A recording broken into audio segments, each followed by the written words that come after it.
Hello, my name's Olurotimi Osha. I like talking about American presidents, and I'm continuing my discussion on the Declaration of Independence written by third President Thomas Jefferson. I've been trying to take us back to English history. Of course, our founding fathers were Englishmen, and they were exceptionally well educated and understood English history. Now, many of the grievances that Thomas Jefferson raises in the Declaration of Independence are redolent of English history, a time in English history marked by struggles between the king and his parliament. At that time, there was no real parliament, and it was the struggles between the king and his barons, right, the nobility and the bishops, that led to the creation of the parliament.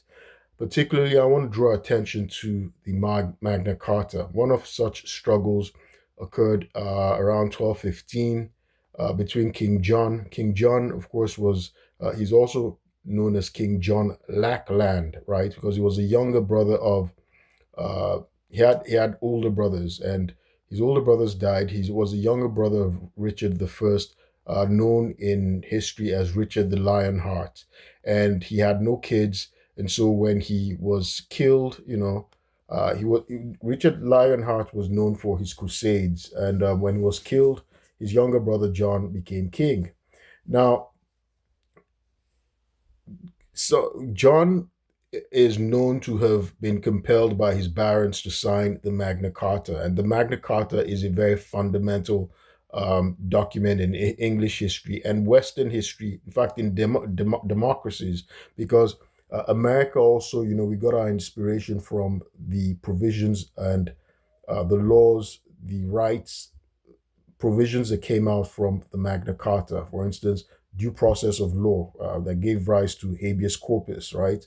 The rule of law, because of course, the barons that were trying to subject the king, that the king was also subject to the rule of law, that even the king wasn't above the law, and so many other things. But one aspect of the Magna Carta that I want to discuss today is the issue of taxation, right?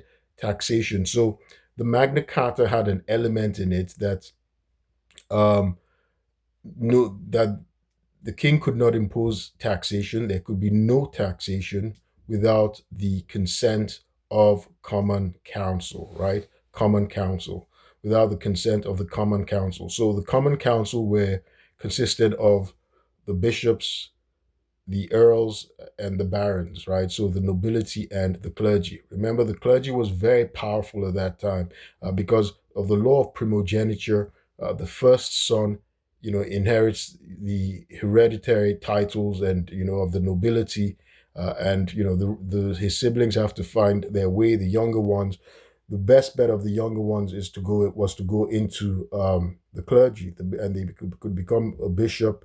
They had lots of money.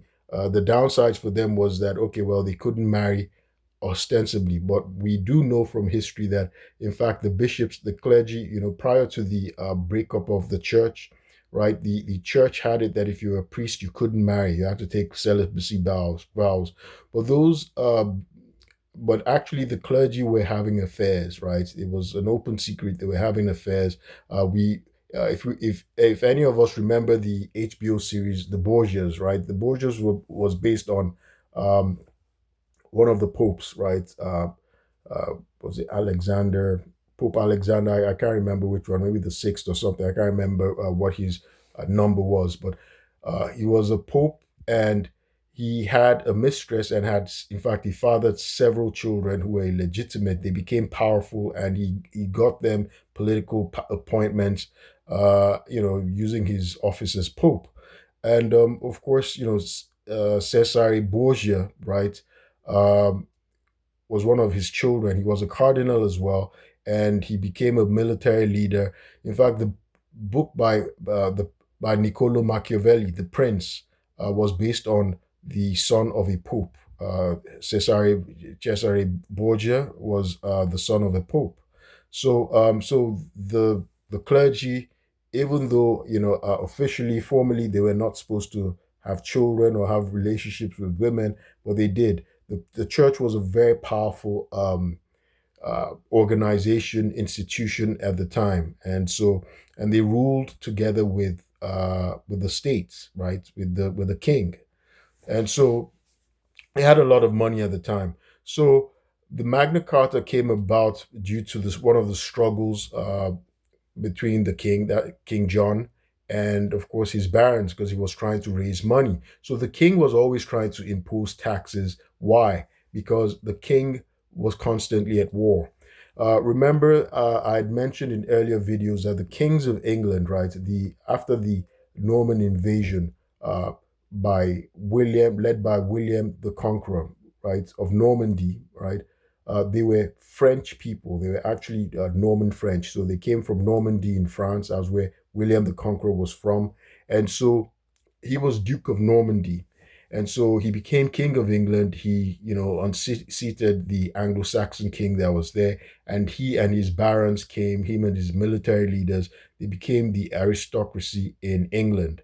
And so they were the ruling class. They were French people. They were Frenchmen, and this went on from about the 11th century to the 14th century. Now, the thing is, though, that the um, William the Conqueror, who became King William of England, he still remained Duke of Normandy, and his descendants, for instance, his grandson, who went to build the House of Plantag- Plantagenet, right?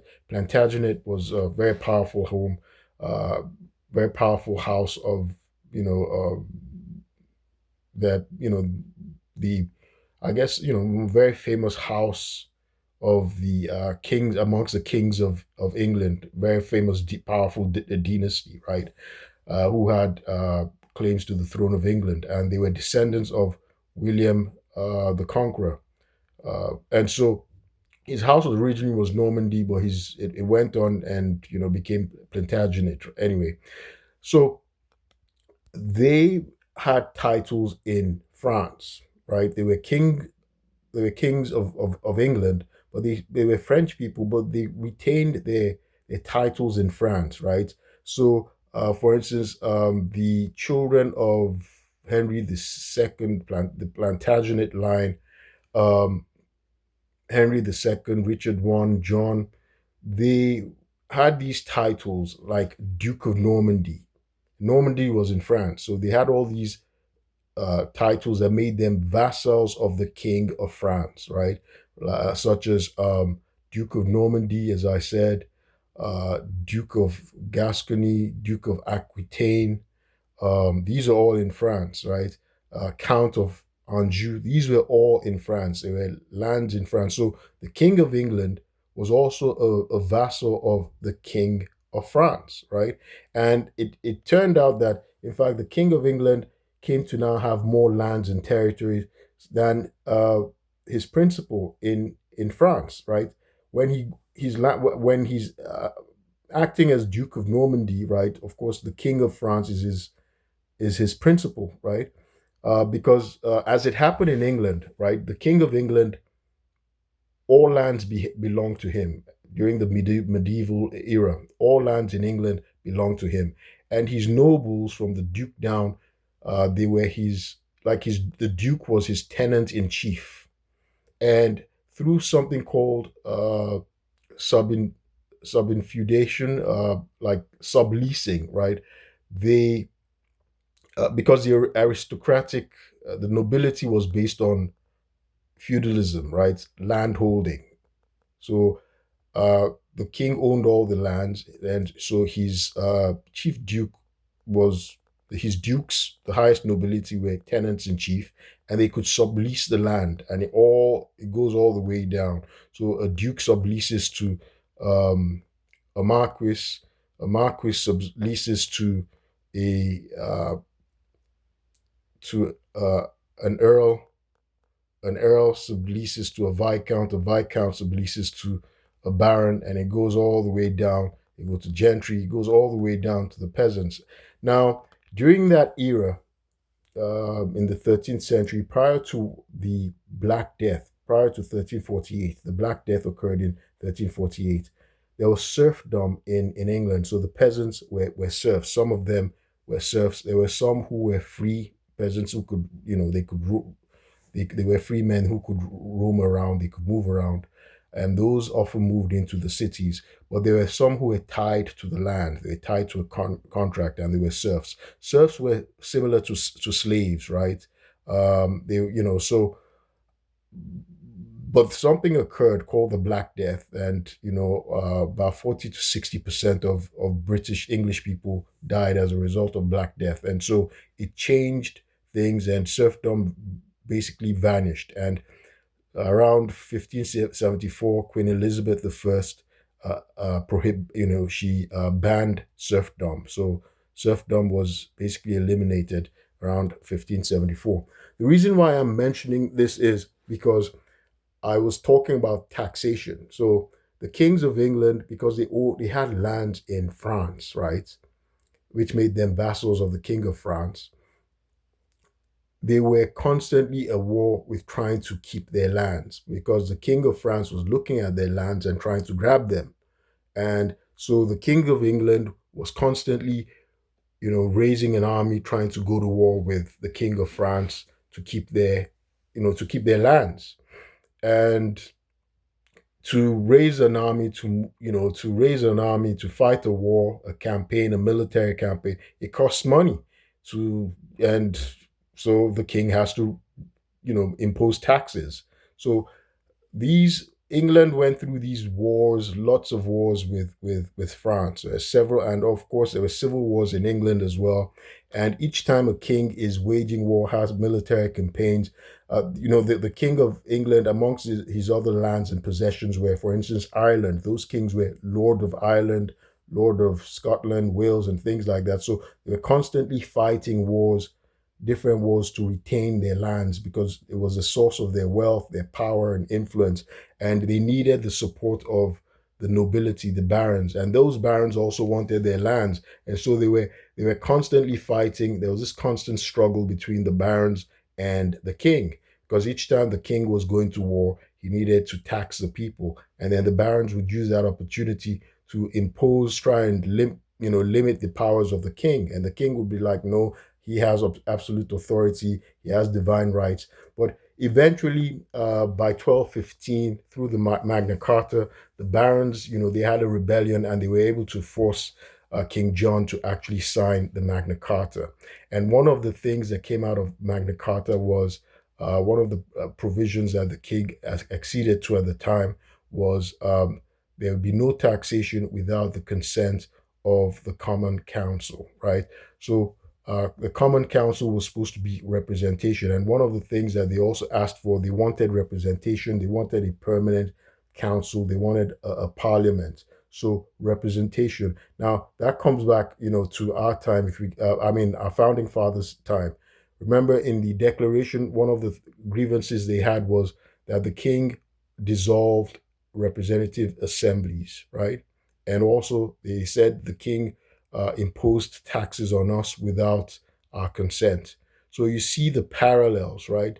Something, what they were, their grievances, what was going on, the political rancor, agitation was similar to five over 500 years of English history. What happened over 500 years ago? The Magna Carta, that was so that made it, you know, about 560 years around for the time of the founding fathers.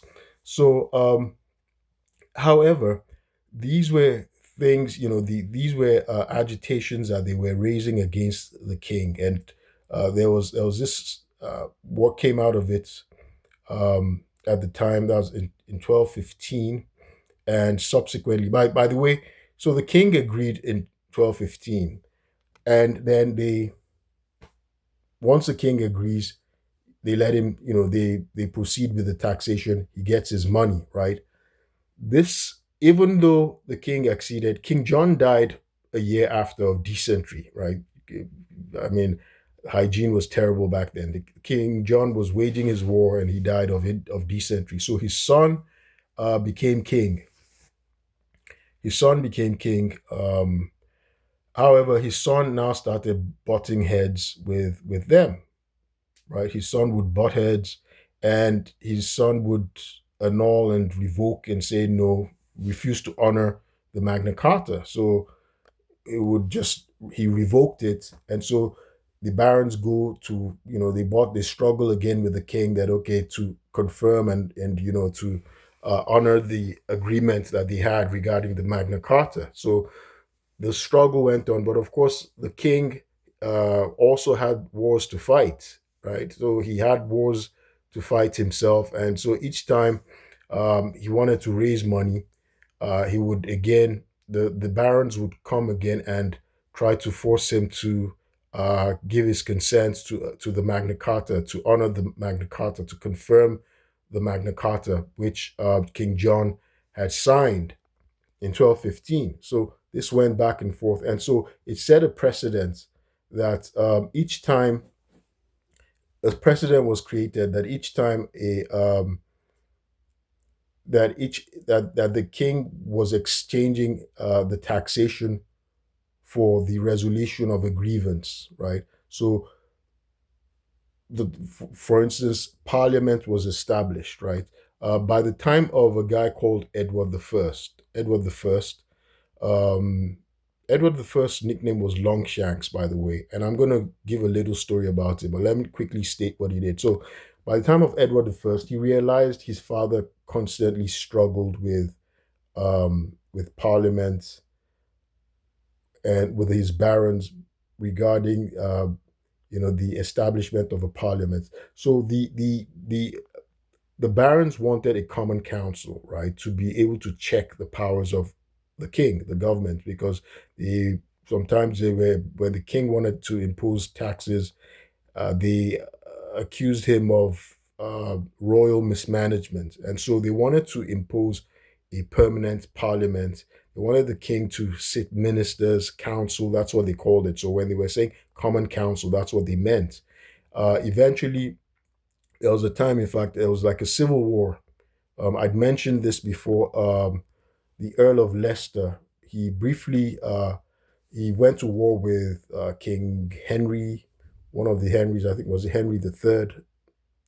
They went to war. They went to war, and briefly he bested him. He had the upper hand, and the Earl of Leicester, uh, you know, our Simon de Montfort, he for about a year he was actually de facto king of England, and he was the one who now acceded because he was one of those barons who wanted parliament, who wanted the king to establish a parliament, and so he established the Oxford Parliament and the subsequent parliament where the townspeople, not just the nobles, because initially it was just the nobles that were asking and the bishops were asking for this parliament, but he called a second parliament in which the townspeople came. Now, when we say everybody, other citizens, we're not talking about serfs because the serfs, the lords. It was a paternalistic era, so the lords were said to be taking care of the serfs, the people, those people who worked on his lands. So, but the people who came were the people of the borough, so the burgesses, right? The burgesses were the merchants in the towns. They were people who had started to become wealthy. They were a property uh, class, but they weren't the nobility. They weren't the nobility, but they were becoming very wealthy. They were, merchants and tradespeople, right? Like lawyers and things like that. And they were becoming wealthy. And so those were the burgesses, and they went on to later form the middle class. So um, eventually, when Edward the First he saw the struggles. Eventually, Henry came back and he defeated Simon de Montfort. He got killed, and so he reclaimed his kingdom.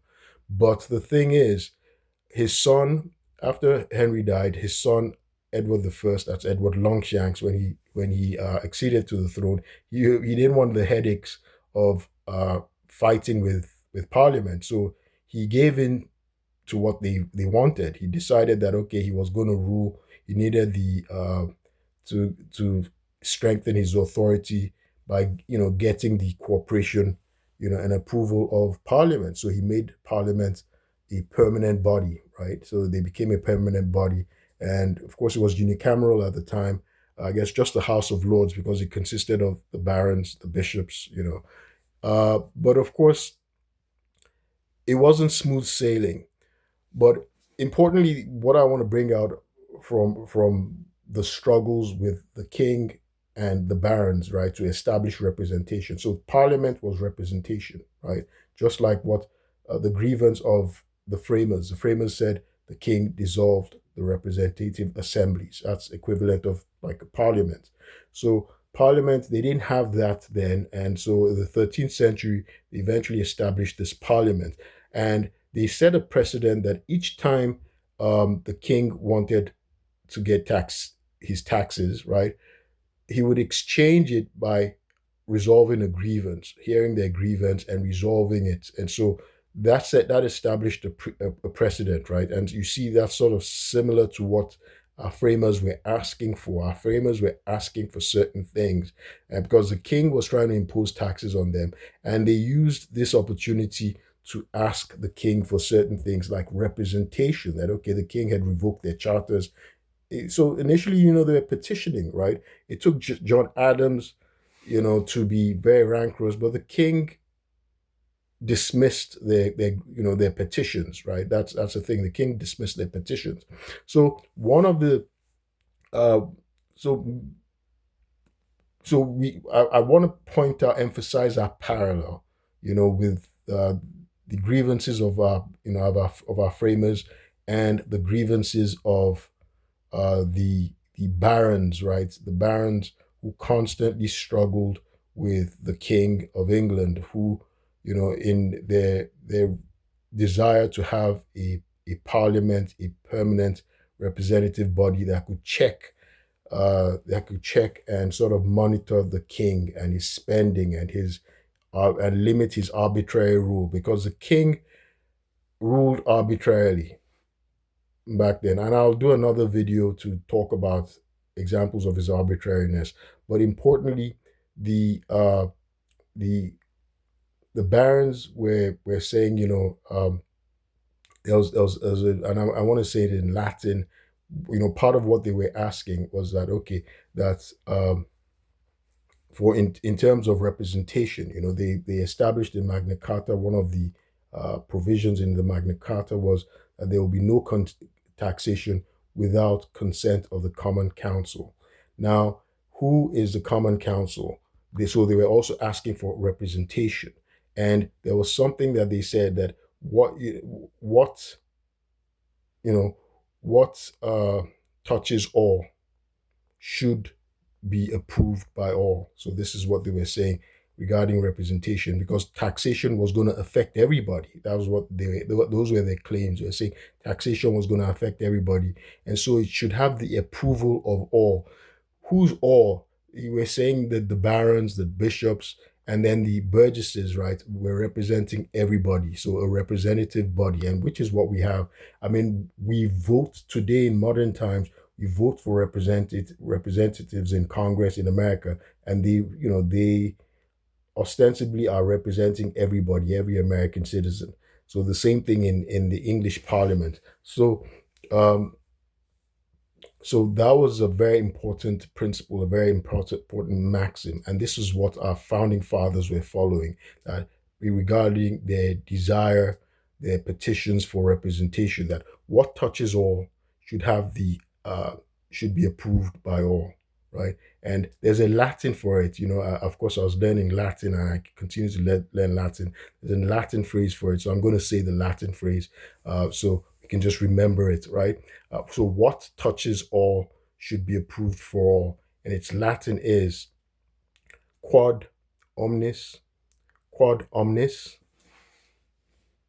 tangit ad omnibus approbitur, right? And we can notice some of the some words that we can, they're in Latin, and we can tell those words that have transferred into the English language. For instance, omnibus, right? Omnibus, we hear that a lot in Congress regarding an omnibus bill, right? That's Latin, right? You can see that's one of the words that transferred into the English language. And some things you can easily tell what is what. Approved, you could tell approbateur is approved. So you can tell that that's a Latin word. Approved comes from Latin, right? And so again, let me repeat it.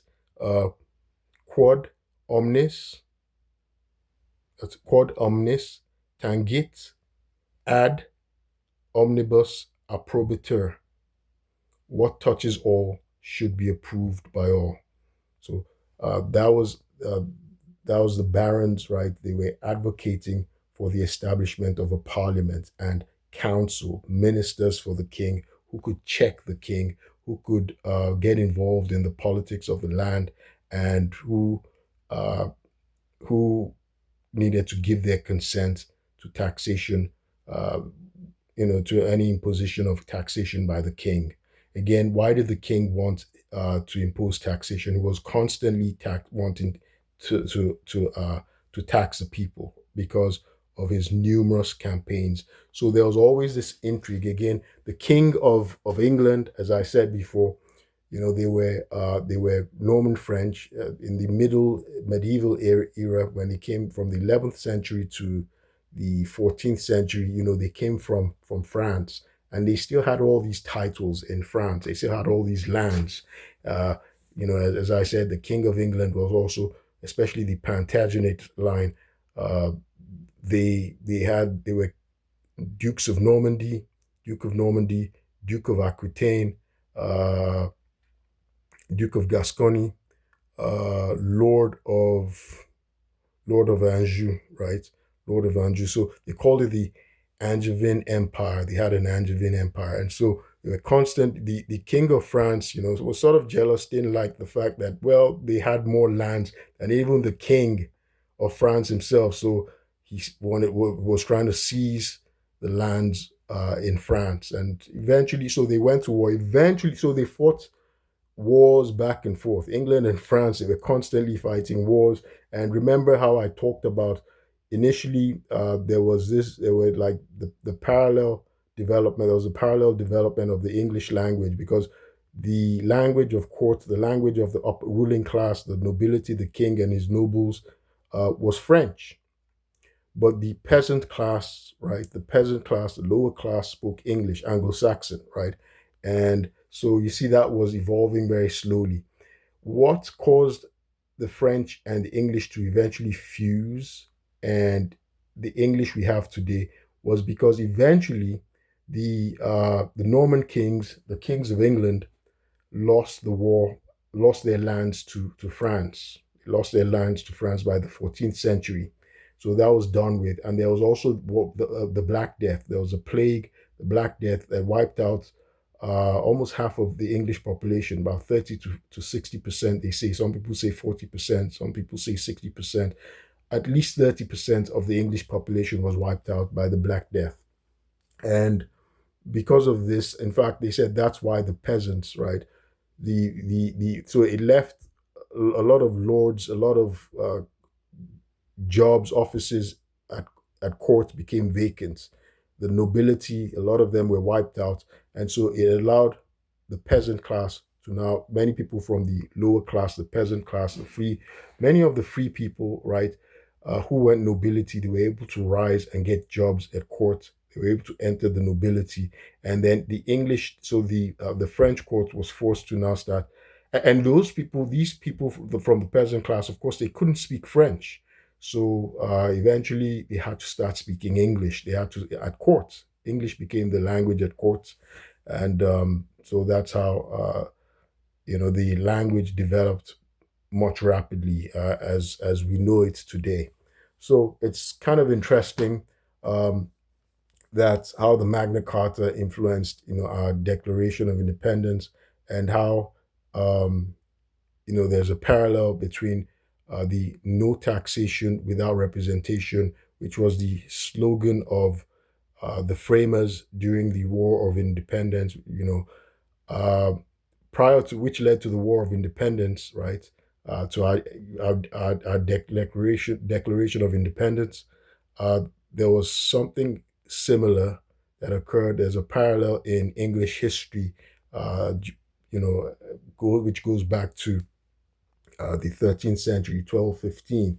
And that was what led to the Magna Carta, because the barons, of course, they were insisting no taxation without, they didn't use representation, they used something synonymous to representation as without the common council. The common council would go on to be representation. They would evolve to become parliament. And parliament, of course, is the representative body. By the way, parliament is actually a French word. I've mentioned this before, and it's basically parlement, and that's parler.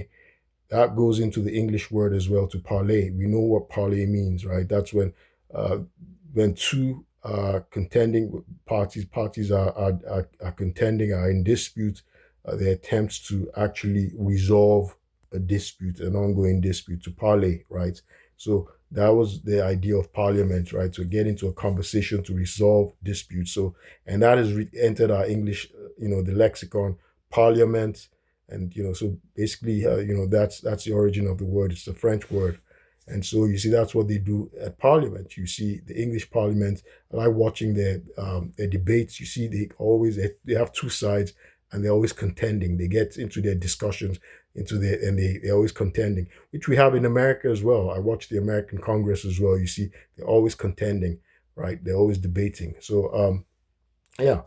So it's very interesting to study history, and we see how our framers, like I said, they inherited the rebellious spirit, if you can call it, of the English people, right? Because that's what um, of course, they were barons then, and they were rebelling against the king. They kept, even though they were nobles, right?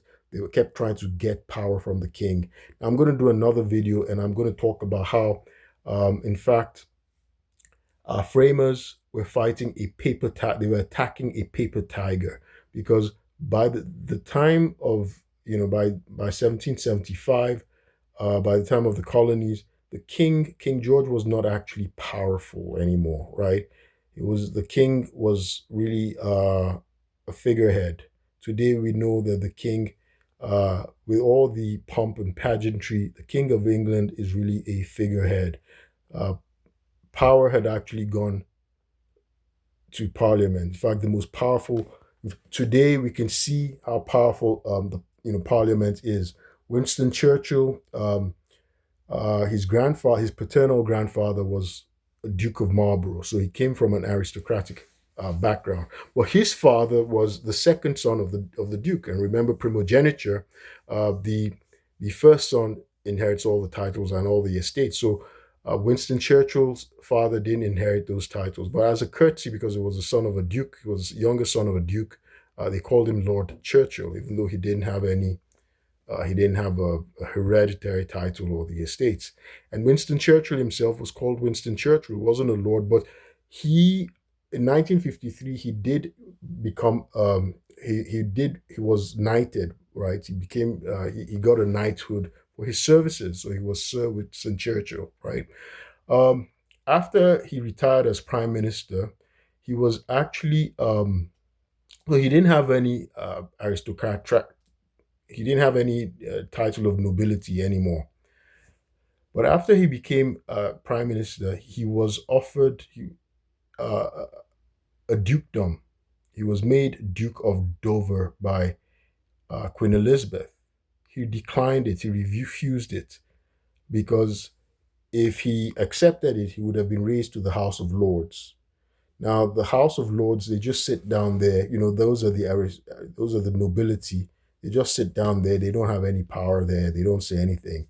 It's the action goes on in the lower house, the House of Commons, which is the most powerful house. And he didn't want to give up the power that he had in the House of Commons, because even though even though he was retiring as prime minister, he still continued as a member of parliament, and they were the ones who debated. They were the ones who had power, and so it shows you how powerful the House of Commons became, and they'd actually superseded the House of Lords.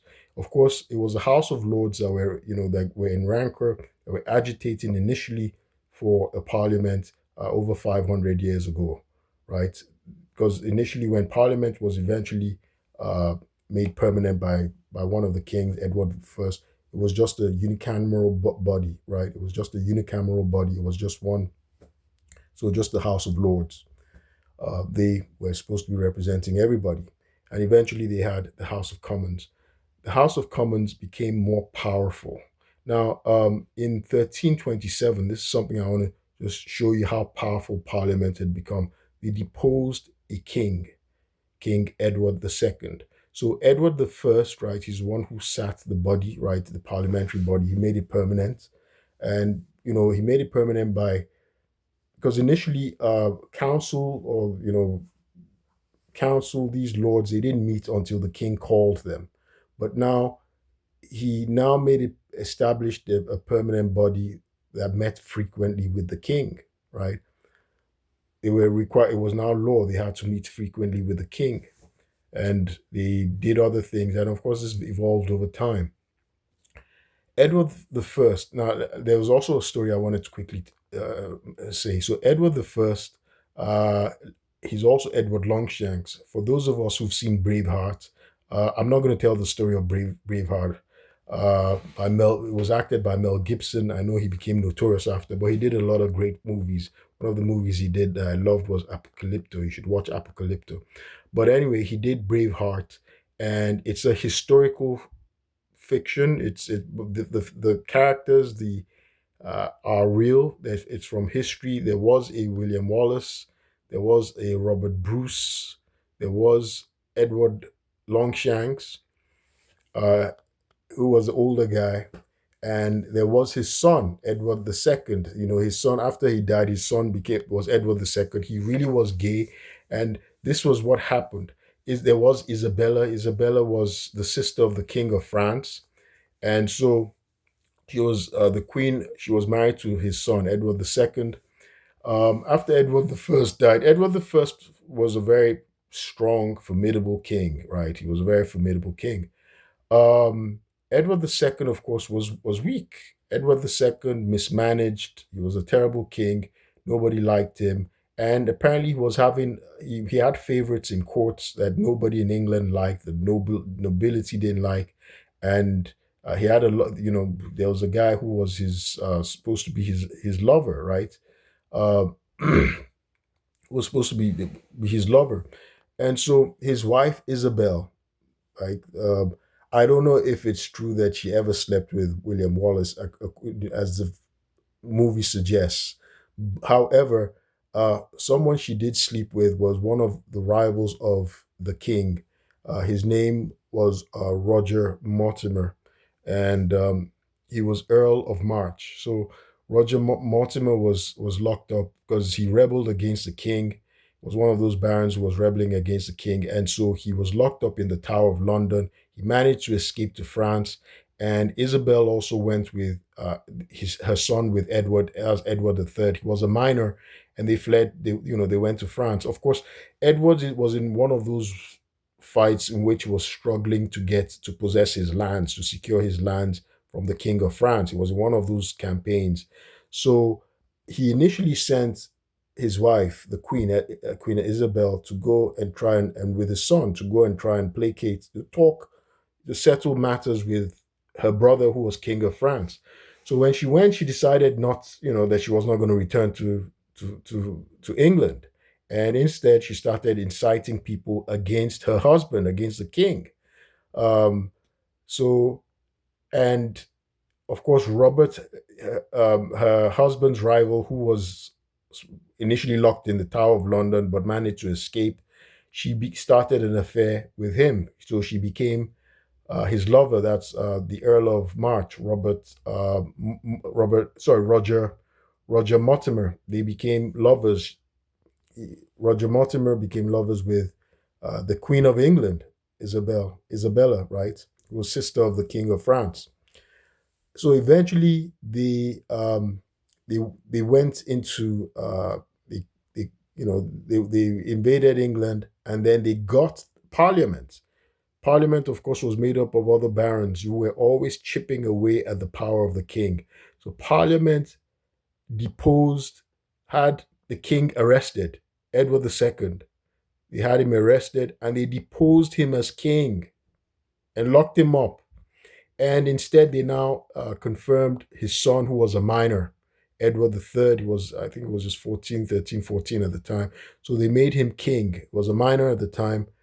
And who was regent? The regent was Roger Roger Mortimer, the king's arch enemy, who was lover of his wife. So Roger Mortimer, who was Earl of March, he was de facto king, and he had Edward II killed to show you how powerful parliaments became. So the parliament actually deposed the king, in English history, so the English love their king. I guess they need somebody that they can blame. So they had Robert Roger Mortimer had Edward II killed, and eventually what happened was that his son, Edward III, had been a minor initially. Either 3 years later, I guess it was probably about 17. He was still in his teens. He did a coup d'état. He overthrew the de facto king, Roger Mortimer, and he had him arrested and hanged. And he charged him with crimes for assuming the role of the king. So yeah, the kings of England, in fact, the politics of England, they had a history of intrigue, lots of intrigue. If we remember also, so there was always this backstabbing and intrigue going on amongst the kings, and that was why they were always raising money, taxes, for their wars. Um, yeah. So if we remember, even for those who've watched the movie Elizabeth about Queen Elizabeth I, remember Elizabeth I, who turned out to be one of the best, queens of England. She was imprisoned by her sister, um, her older sister, who was Queen Mary, whom they call Bloody Mary, right? She was a Catholic. She was imprisoned by her sister because because of that law of primogeniture. I mean, there was this rivalry between siblings, between blood, because they would, you know the kings, the dukes, the nobility, the titled nobility aristocrats, they had an heir, and they were often, especially the kings, those who had the throne, they were often nervous that the heir, that there could be intrigue, that other members of the nobility could actually they could conspire to have the king or the title holder killed, and so their heir could assume, you know could succeed them immediately, right? So they could control them. So there was always this puppeteering going on in England, right? So uh, Queen Mary, her closest rival was the person who could be the heir after her. So she had her younger sister locked up, maltreated, for a long time. And one day they opened the door and all bowed down to Elizabeth, who'd been locked up for a very long time because her older sister had died, right? Because she had cancer, she died. She had thought she was pregnant. It turned out she had, some huge cancer of the stomach. And so she died. And so Elizabeth the first, she succeeded her and became Queen of England. Now, what did Elizabeth do as well? Elizabeth, it may have been a reason why Queen Elizabeth never married and never had children, because she was very, she was a very, they were always very suspicious and apprehensive of intrigues and attempts to overthrow through them, install an heir. So I guess for her, so long as she didn't have an heir, especially since she was female, she knew the British English people, it was a patriarchal society at the time. They would they preferred a male heir, and she turned out to be one of the most effective monarchs. In fact, they routinely say she was the best. She's the best monarch England's ever had because she was powerful. She was It was during her reign that England now became really, really powerful. They were no longer second fiddle to France. So or Spain, So it was during her reign that the British defeated the Spanish Armada. So her, in turn, she had the heir, the first in line who could succeed her was her cousin, Mary, Queen of the Scots, who was a red hair like her. She had her killed. She was executed. She was beheaded. Now, when Elizabeth eventually died, of course, the person who succeeded her was James the First, who was actually the son of her arch rival Mary, Queen of the Scots, whom Elizabeth herself had executed. Right. So English history is full of English of cloaks and daggers and so much intrigue, and of course taxation was very important, and that taxation became an excuse for the people, the barons who represented the people, to air their grievances, to petition for the grievances, and have the king exchange, taxation for resolving their grievances. So note this pattern in English history, and so it set a precedent, and of course, I guess that filtered over to America as well. So anyway, I'm going to end this video here and do a subsequent video for anything I want to discuss. Lots of there's a lot to say about English history and how it affected our founding fathers, and how everything you know uh, led to the creation of our Constitution, and including the Bill of Rights. So you see things from the Magna Carta in the Bill of Rights. Um, so what I want to leave us anyway before I sign off is the phrase. I love the phrase from the era of the 13th century, when they were going back and forth regarding the Magna Carta, that what touches all what touches all should be approved by all. What touches all should be approved by all. And I love the Latin as well, which is quod omnis tangit ad omnibus approbitur. In any event, my name is Olurotimi Osha. I like talking about American presidents. I also draw attention to color of law violations, pivoting on subordination of perjury and fraud on the courts, which I've been suffering in Montgomery County, Maryland, when I was swatted on May 16, 2023, and I was framed by Montgomery County Police and a corrupt, racist, and xenophobic judge in Montgomery County, Judge James Bonifant, has been committing fraud on the courts, suborned perjury, and violated my constitutional rights. He had me locked up wrongfully, right, for about 15 months, committing fraud on the courts, say making false statements in courts. He's perverted the course of justice, and this redolent of the era of kings and the arbitrary reigns, right? And just in violation of our constitution, and violating my utter disregard of my constitutional rights. In any event, I'll keep you posted. Thank you.